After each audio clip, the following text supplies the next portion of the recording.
Hello grey മീഡിയാസിലേക്ക് സ്വാഗതം. Fans power കാണണമെങ്കിൽ എമ്പുരാൻ സിനിമയിലേക്ക് നോക്കുക. മോഹൻലാലിൻ്റെ ഫാൻസ് പവർ എന്തെന്നറിയണമെങ്കിൽ ഈ ഒരൊറ്റ ദിവസം നമുക്ക് നോക്കിയാൽ മതി. അതായത് സിനിമയുടെ റിലീസ് മാർച്ച് 27-നാണ് വരുന്നത്. ഇതുവരെ സിനിമയുടെ ഒരു ഫാൻ ഷോ പോലും ചാർട്ട് ചെയ്യപ്പെട്ടില്ല. ഇതിനു മുമ്പ് സിനിമയുടെ എത്ര മണിക്കാണ് ആദ്യ ഷോ പ്രദർശിപ്പിക്കുന്നതെന്ന് പോലും പുറത്തു വന്നില്ല. പക്ഷേ ഫാൻ ഷോസ് തുടങ്ങുന്നതിന് മുമ്പ് ലക്ഷക്കണക്കിന് ടിക്കറ്റുകൾ വിറ്റുപോയിരിക്കുന്നു എന്നുള്ളതാണ്. ഇന്നലെ ഏകദേശം സിനിമയുടെ ഫാൻ ഷോ ചാർട്ട് ചെയ്യാൻ തുടങ്ങിയ ആ ഒരു മൊമെൻറ്റിൽ റെക്കോർഡാണ് ഇവിടെ തീർത്തിരിക്കുന്നത്. വെറും 15 മിനിറ്റുകൾക്കുള്ളിൽ ഒട്ടുമിക്ക സ്ഥലങ്ങളിലെയും ഫാൻ ഷോസ് ഫുള്ളായി കഴിഞ്ഞിരിക്കുന്നു എന്നുള്ളതാണ്. കേരളത്തിൽ മാത്രമായിട്ട് 120-ന് മുകളിലുള്ള ഫാൻ ഷോസ് ഇതിനോടകം ചാർട്ട് ചെയ്യപ്പെട്ടിരിക്കുന്നു. അതായത് ഇന്ന് അല്ലെങ്കിൽ നാളെയൊക്കെ ആകുമ്പോഴത്തേക്ക് 250, 300 തൊട്ട് അതിന് മുകളിലേക്ക് പോകുമെന്നുള്ളതിന് യാതൊരു സംശയവുമില്ല. ഓരോ ജില്ലകളും മത്സരിക്കുക തന്നെയാണ് നമുക്ക് കാണാൻ കഴിയുന്നത്. അത്രത്തോളം ഗംഭീരമായിട്ടുള്ള ഫാൻസ് പവറാണ് ഈ ഒരു സിനിമയ്ക്ക് അല്ലെങ്കിൽ മോഹൻലാലിനുള്ളത് എന്നുള്ളത് തന്നെയാണ് എടുത്തു പറയാനുള്ളത്.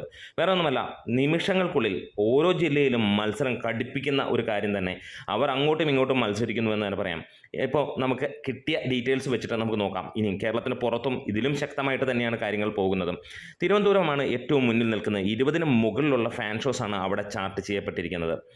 ആലപ്പുഴയിൽ തുടങ്ങിയ ഓരോ ഷോകളും പെട്ടെന്ന് ഫില്ലാകുന്നു എന്നുള്ളതാണ്. അതിൻ്റെ കണക്കുകൾ പുറത്ത് വന്നിരിക്കുന്നത് ഇങ്ങനെ തന്നെയാണ്. റെയ്ബാൻ 575 ഷോകൾ അല്ലെങ്കിൽ ടിക്കറ്റുള്ള ആ ഒരു തിയേറ്റർ ഓൾറെഡി ഫുള്ളായിരിക്കുന്നു.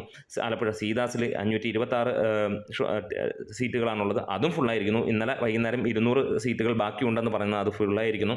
പാൻ സിനിമാസിൽ 291 ടിക്കറ്റുകളാണ് അല്ലെങ്കിൽ സീറ്റുകളാണുള്ളത്. അത് 8 സീറ്റുകളാണ് ഇപ്പോൾ. ഇന്നലെ 88ഓളം സീറ്റുകൾ ബാക്കിയുണ്ടായിരുന്നിടത്ത് ഇന്ന് 8 സീറ്റുകൾ മാത്രം. പങ്കജിൽ തുടങ്ങിയിരിക്കുന്നു അതിൻ്റെ ഫാൻ ഷോസ്. അങ്ങനെ ടോട്ടൽ ഇന്നലെ കിട്ടിയ അപ്ഡേറ്റുകൾ പ്രകാരം 1575ഓളം ടിക്കറ്റുകൾ അപ്പോൾ തന്നെ 15 മിനിറ്റുകൾക്കുള്ളിൽ വിറ്റുപോയി എന്നുള്ളതാണ്. കോട്ടയം, അനശ്വര, അഭിലാഷ്, ആനന്ദ് എല്ലാം തന്നെ സോൾഡ് ഔട്ട് ആയിരിക്കുന്നു. ഇനി തിരുവനന്തപുരത്ത് നോക്കുകയാണെങ്കിൽ ഏരീസ് പ്ലസിൽ എല്ലാ ഷോകളും ഓൾമോസ്റ്റ് ഫുൾ എന്നുള്ള ലെവൽ. അതായത് സിനിമയുടെ ടിക്കറ്റ് വിൽപ്പനയല്ല, ഫാൻ ഷോസിൻ്റെ കാര്യമാണ് എടുത്ത് പറയുന്നതെന്നാണ് എടുത്ത് അറിയേണ്ട കാര്യം. UAE-യിലേക്ക് കിടക്കുകയാണെങ്കിൽ ദുബായിലൊക്കെ ആദ്യ സ്ക്രീൻ 1 ഓൾറെഡി ഫുള്ളായിരിക്കുന്നു, സെക്കൻഡ് ഫുള്ളായിരിക്കും, 3ഉം 4ഉം തുടങ്ങി അത് ഏകദേശം 70% ഫുള്ളായി കഴിഞ്ഞിരിക്കുന്നു. ഇതൊരു ചരിത്രം തന്നെയാണ്. മാർച്ച് 27-ന് ഇറങ്ങുന്ന സിനിമയ്ക്ക് ഏകദേശം 50 ദിനങ്ങൾക്ക് മുമ്പ് ടിക്കറ്റുകൾ വിറ്റുപോയിരിക്കുന്നതാണ്. അതായത് ഫാൻ ഷോ ടിക്കറ്റുകൾ ഭയങ്കരമായിട്ടുള്ള ഡിമാൻഡ് എന്ന് തന്നെ പറയാം.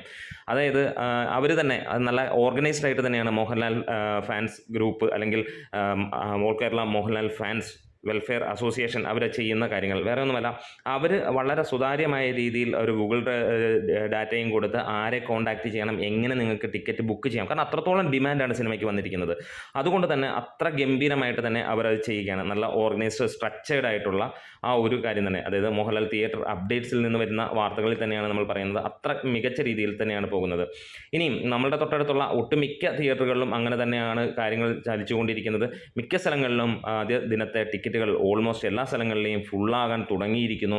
120ഓളം ഫാൻ ഷോ സ്റ്റാർട്ട് ചെയ്ത് ഇന്ന് വൈകുന്നേരത്തെ അപ്ഡേറ്റുകൾ വരുമ്പോഴത്തേക്ക് നമുക്ക് കാത്തിരിക്കാം 250 കടന്ന് അത് മുന്നോട്ട് പോകും എന്നുള്ളത്. അതാണ് ഫാൻസ് പവർ എന്ന് പറയുന്നത്. സിനിമ ഇറങ്ങാൻ മാസങ്ങൾക്ക് മുമ്പ് തന്നെ ഇത്രത്തോളം ഗംഭീരമായിട്ട് ഉള്ള ആ ഒരു ടിക്കറ്റ് വിൽപ്പനയേക്കാൾ ഉപരി നമുക്ക് പറയാനുള്ളത് ഇതിനകത്തുള്ള ഓർഗനൈസ്ഡ് ആയിട്ടുള്ള സ്ട്രക്ചേർഡ് ആയിട്ടുള്ള അവരുടെ മുന്നോട്ടുള്ള കുതിപ്പുമാണ്. കൺഗ്രാജുലേഷൻസ് മോഹൻലാൽ ഫാൻസ് എന്ന് തന്നെയാണ് പറയാനുള്ളത്. അപ്പോൾ നമ്മുടെ വീഡിയോസ് ഇഷ്ടമായെങ്കിൽ ഒന്ന് സപ്പോർട്ട് ചെയ്ത് തരണം. കൂടുതൽ വീഡിയോസുമായി നമ്മൾ വരുന്നതാണ്. Great medias.